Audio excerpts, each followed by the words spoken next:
CETचा second attempt जो आहे तो आपला 12 मे पासून स्टार्ट होतो आणि सगळ्यात महत्त्वाचा एक विद्यार्थ्यांना काय डाऊट वाटतोय की पहिला अटेम्प्ट व्यवस्थित नाही गेलाय, मग आता सेकंड अटेम्प्टमध्ये तरी काही चांगले मार्क्स मिळावेत यासाठी मुलं सगळ्यात जास्त प्रयत्न करतात. मग आजचा जो व्हिडिओ आहे याच्यामध्ये मी 3 गोष्टी कव्हर केल्यात. पहिली गोष्ट म्हणजे काय, CETच्या सेकंड अटेम्प्टमध्ये 100+ मार्क्स करणं खूप इझी आहे. मी तुम्हाला टार्गेट पण देणार आहे फिजिक्स, केमिस्ट्री, मॅथमॅटिक्सचं, आणि ते टार्गेट तुम्ही कसं कव्हर करायचं हे सुद्धा सांगणार आहे. दुसरी गोष्ट म्हणजे काय, एक बेस्ट पेपर अटेम्प्टिंग स्ट्रॅटेजी ज्या थ्रू तुम्ही एक चांगले फ्री मार्क्स मिळवू शकतात. आणि थर्ड आहे तुक्का टेक्निक्स, ज्या मी मागे सुद्धा सांगितल्या होत्या. अशा तुक्का टेक्निक्स ज्या थ्रू तुम्हाला एक चांगले बेस्ट फ्री मार्क्ससुद्धा मिळवू शकतात. मग या जे फ्री मार्क्स आणि ज्या टेक्निक्स आहेत त्या आत्तापासून तुम्ही इम्प्लिमेंट करायला स्टार्ट करा तुमच्या मॉक टेस्टमध्ये वगैरे वगैरे. ठीक आहे, तर सगळ्यांना नमस्कार, मी संदीप मिलके. आजचा जो व्हिडिओ आहे तो खूप महत्त्वाचा आहे, लास्टपर्यंत बघा. आणखीन चॅनलवरती जर नवीन असाल तर चॅनलला नक्की सबस्क्राईब करा. आणखीन डिस्क्रिप्शन बॉक्समध्ये मी आपल्या ॲपची लिंक आणि आपलं जे व्हॉट्सअप ग्रुप आहे त्याचीसुद्धा लिंक दिली आहे, त्याला जॉईन करा. कारण का आत्ता नाही परंतु इथून पुढे म्हणजे तुमची पूर्ण CETची कॅप ॲडमिशन प्रोसेस असेल, स्पॉट इन्स्टिट्यूट लेवल सेट इथपर्यंतचा सगळा कंटेंट मी या चॅनलवरती अपलोड करणार आहे. तर सुरुवात करूया आजच्या नवीन व्हिडिओला.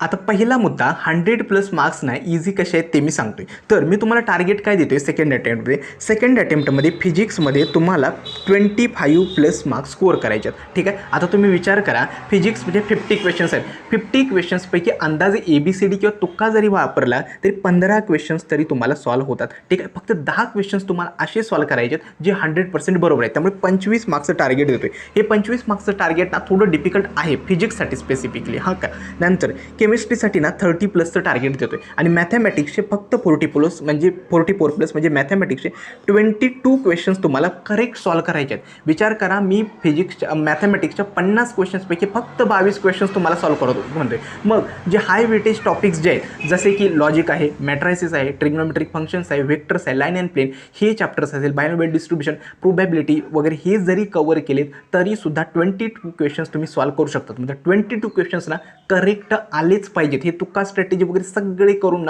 करायचं आहे. 100+ मार्क्सचं टार्गेट यासाठी देतोय.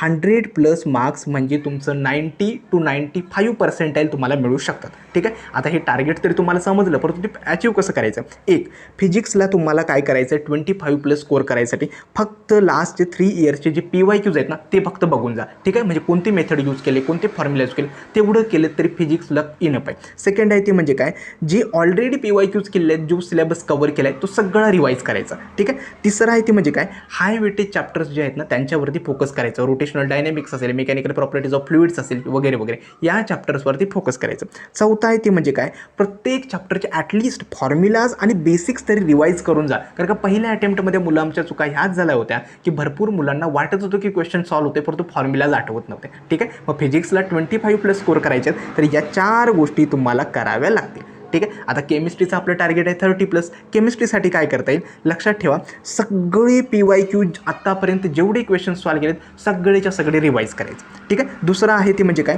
फिजिकलसाठी पूर्ण फॉर्म्युलाज आणि न्यूमरिकल्स टेक्स्टबुकमधली सगळी रिवाईज करायची. ठीक आहे, थर्ड आहे ऑर्गॅनिक आणि इनऑर्गॅनिकमध्ये ऑर्गॅनिकच्या सगळ्या नेम रिॲक्शन्स, आणखीन जेवढे काही क्वेश्चन्स अगेन अँड अगेन विचारले जातात ते सगळे रिवाईज करा. चौथा आहे जास्तीत जास्त केमिस्ट्रीसाठी रिव्हिजन करा. ठीक आहे, हेच खूप गरजेचं आहे. आता मॅथमॅटिक्समध्ये सांगितलं मी 44चं टार्गेट दिलं होतं. जे हाय वेटेज चॅप्टर मी सांगितले त्यांना पहिल्यांदा कव्हर करायचं आहे आणि फक्त 3 वर्षाचे PYQs. मॅथमॅटिक्समध्ये PYQs रिपीट होत नाही आहेत मागच्या शिफ्टमध्ये जर बघितलं तर. मात्र ट्राय करा की लवकरात लवकर शक्य तेवढे जास्तीत जास्त क्वेश्चन्स तुम्ही सॉल्व्ह कराल. आणि मॅथमॅटिक्ससाठी सांगतो, एकतर वीक टॉपिक्सवरती तुमच्या फोकस करा, मॅथमॅटिक्सचा शक्य तेवढा जास्तीत जास्त सिलेबस कव्हर करा, प्रॅक्टिस करा आणि रिव्हिजन करा. ठीक आहे, दुसरं आहे म्हणजे काय, पार्ट 1 जो आहे मॅथमॅटिक्स पार्ट 1 त्याचे इझी चॅप्टर्स तेवढे कव्हर करून जा. ठीक आहे, आणि अगेन रिवायझिंग फॉर्म्युला आणि शॉर्ट ट्रिकचा यूज करा. ठीक आहे, हे होतं पहिला मुद्दा की 100+ मार्क्स कसे इझी आहेत आणि ते कसे स्कोअर करायचे. आता येतो सेकंड पार्टवरती. आता पेपर अटेम्प्टिंग स्ट्रॅटेजी ही माझा दुसरा मुद्दा आहे. पेपर अटेम्प्टिंग स्ट्रॅटेजी म्हणजे काय, पेपर तुम्हाला कसा अटेम्प्ट करायचा. पहिली गोष्ट, सुरुवात तुम्हाला कशाने करायचं आहे, केमिस्ट्रीचं. केमिस्ट्रीचे 30 to 35 मिनिट्समध्ये तुम्हाला सगळे केमिस्ट्रीचा पेपर अटेम्प्ट करायचा आहे. दुसरा आहे म्हणजे काय, केमिस्ट्रीमध्ये स्पीड आणि ॲक्युरसी या 2 गोष्टींवरच फोकस करायचं आहे. हे यासाठी सांगतोय, फक्त लक्षात ठेवा केमिस्ट्रीमध्ये मायनर मिस्टेक्स किंवा सिली मिस्टेक्स होणार नाहीत याची काळजी घ्या. केमिस्ट्रीमध्ये मार्क्स 30+ स्कोअर करणं खूप इझी आहे. फक्त तुम्ही व्यवस्थित शांतपणे आणि सगळे क्वेश्चन्स अटेम्प्ट करा. तिसरं आहे ते म्हणजे काय, केमिस्ट्री सॉल्व्ह करत असताना डायरेक्टली फिजिक्सवरती शिफ्ट होऊ नका. ठीक आहे, पूर्ण केमिस्ट्रीचे 50 क्वेश्चन्स अटेम्प्ट करा आणि मगच फिजिक्सवरती शिफ्ट व्हा. दुसरं आहे ते म्हणजे काय, केमिस्ट्री इझी टू मॉडरेट लेवलचंच येणार आहे. 30+ मार्क्स तरी आरामात स्कोर होऊ शकतात. ठीक आहे. दुसरं आहे फिजिक्सचं.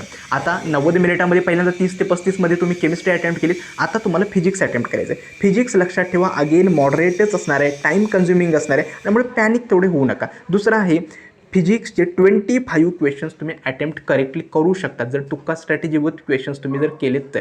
ठीक आहे. मग आता दुसरं आहे फिजिक्सला फॉर्म्युला बेस्ड आणि स्कोरिंग जे चॅप्टर्स आहेत त्याच्यावरती फोकस करा. फिजिक्सला सगळे क्वेश्चन्स ना फॉर्म्युला बेस्डच असतात, फक्त फॉर्म्युलाना थोडा मॅन्युप्युलेट करावं लागतं. दुसरं आहे फिजिक्सला क्वेश्चन्स चूज करायला शिका, जे टाईम कन्झ्युमिंग क्वेश्चन्स आहेत किंवा लेंदी क्वेश्चन्स आहेत त्याच्यावरती उगाच टाईम वेस्ट करू नका. हे होतं फिजिक्ससाठी.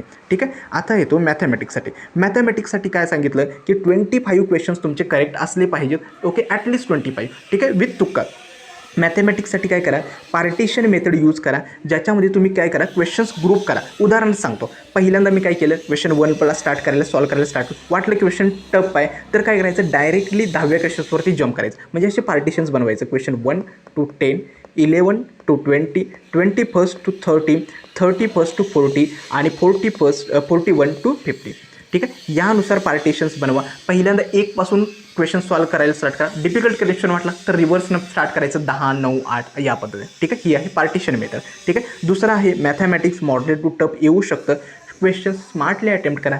जिथं वाटतोय माझा जास्त क्वेश्चन टाईम जातोय किंवा जिथं माझं वाटतं की मला जास्त म्हणजे टाईम वेस्ट होतोय तिथं क्वेश्चन स्किप करा आणि पुढे जा. ठीक आहे, ह्या होत्या पेपर अटेम्प्टिंग स्ट्रॅटेजी. आता थर्डवरती येते, तुम्हाला फ्री मार्क्स कुठून स्कोर करू शकता आणि तुक्का टेक्निक्स काय आहे. एक गोष्ट लक्षात ठेवा, थर्ड पार्टमध्ये मी सांगतोय की तुक्का टेक्निक्स आहे. तुक्का कधी यूज करायचा, एक म्हणजे काय, ज्या क्वेश्चनबद्दल तुम्हाला कम्प्लिटली काहीच माहिती नाही आहे, तुम्ही कम्प्लिटली ब्लँक आहे, तिथंच तुम्हाला तुक्का यूज करायचा आहे. ठीक आहे, जिथं तुम्ही कम्प्लिटली ब्लँक आहात ना तिथं तुक्का टेक्निक्स यूज करा. दुसरं आहे ते म्हणजे काय, तर लक्षात ठेवा की सुरुवातीला जे क्वेश्चन्स तुम्ही कॉन्फिडेंट आहात, मला येतं आहे काहीतरी येतं आहे, ते सगळे कॉन्फिडेंटली अटेम्प्ट करा. दुसरं आहे फिजिक्स आणि केमिस्ट्रीच्या पेपरमध्ये तुक्का तेव्हाच्या तेव्हा अटेम्प्ट करायचा. म्हणजे फिजिक्सचा समजा क्वेश्चन्स तुम्हाला बघितला आहे, तुम्हाला काहीच माहीत नाही, तेव्हाच्या तेव्हा तुक्का टेक्निक यूज करायचा आणि तो सॉल्व करायचा. परत येतो तुक्का टेक्निक यूज करतो, इतका वेळ मिळणार नाही आहे. ठीक आहे. दुसरं आहे मॅथमॅटिक्ससाठी, शेवटी मॅथमॅटिक्ससाठी म्हणजे पेपर ज्यावेळी शेवटचे मिनिट्स असतात तिथं तुक्का ट्रिक्स यूज करा. पहिल्यांदा जे क्वेश्चन्स येतात ना त्यांना अटेम्प्ट करा.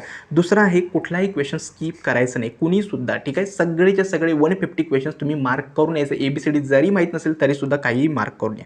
दुसरं आहे ते म्हणजे काय, तर थर्ड टेक्निक आहे की अवॉइड एक्स्ट्रीम ऑप्शन जे असतात ना ते थोडे अवॉइड करायचं. हे मॅथमॅटिक्सला लागू होत नाही. मॅथमॅटिक्सला ना तुम्ही समजा 4 ऑप्शन्स दिले असतात आणि ज्यामध्ये एक्स्ट्रीम ऑप्शन्स असतात ना मोस्टली तेच ऑप्शन्स करेक्ट असतात. ठीक आहे, फिजिक्स आणि केमिस्ट्रीला हे लागू होतं. आता हे लास्ट इयरचे मी काही क्वेश्चन्स पिकअप केलेत, तर बघाल तर या क्वेश्चन्समध्ये एक्स्ट्रीम ऑप्शन्स कोणकोणते आहेत, 36 ओम आहे आणि 36 आणि 6 ओम आहे, त्यांना मी इलिमिनेट करू शकतो आणि 24 आणि 12 कन्सिडर करू शकतो. त्यामुळे तुमची प्रोबॅबिलिटी आहे ना अचूक उत्तरपर्यंत पोहोचण्याची ती जास्त वाढते. सेम आहे नेक्स्ट क्वेश्चन आहे सेकंड सेमेस्टरचा लास्ट इयरचा आहे.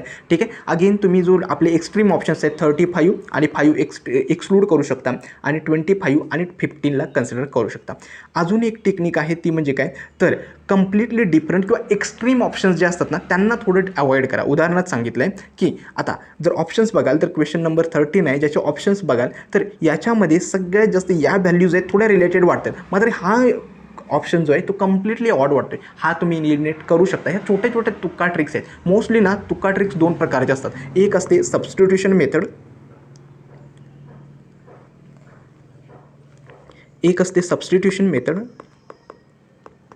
आणि दुसरा आहे इलिमिनेशन. ठीक आहे, सबस्टिट्यूशन मेथड म्हणजे काय, ऑप्शन्स पुट करून चेक करणे. म्हणजे उदाहरणार्थ मॅथमॅटिक्सच्या वेक्टरमध्ये लाईनमध्ये ती पॉईंटचे ऑप्शन्स पुट करून ते सॅटिस्फाय होतात का हे चेक करणं. इलिमिनेशन म्हणजे काय, त्या क्वेश्चन रिगार्डिंग जेवढं काही माहिती आहे ते नॉलेज यूज करून ऑप्शन्सला आपण इलिमिनेट करणं. या 2 टेक्निक्स जर यूज केल्यात ना तरी इनफ आहे.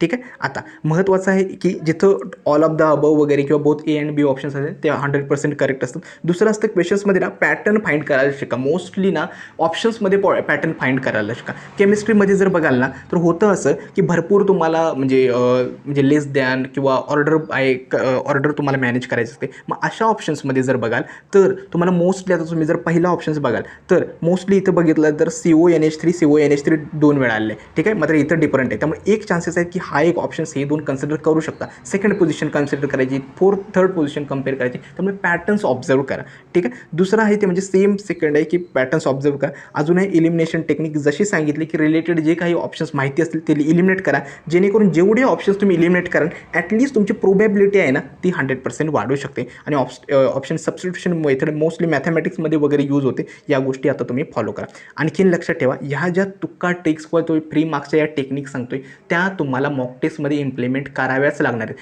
आत्ता एक्झाम देण्याआधी ॲटलीस्ट 4 ते 5 मॉक टेस्ट कमीत कमी द्या, जास्तीत जास्त मॉक टेस्ट शक्य तेवढ्या द्या आणि मग तुम्ही एक्झाममध्ये ह्या इम्प्लिमेंट करा. नाहीतर होतं आहे का या टेक्निक्सनं एक्झाममध्ये लागूच होत नाही, तुम्ही कुठलेही मार्क्स करून येत, आपल्याला वाटतं बरोबर आहे परंतु होत नाही, ठीक आहे. मॉक टेस्ट व्यवस्थित द्या. ज्यांना अजूनसुद्धा मॉक टेस्ट वगैरे कुठून हवं असेल, आमचे ॲप जे आहेत ना त्याच्यावरती मॉक टेस्ट वगैरे सगळे अवेलेबल आहेत. एक तर कमीत कमी प्राईसमध्ये या सगळ्या टेस्ट अवेलेबल आहेत, नक्की एनरोल करा.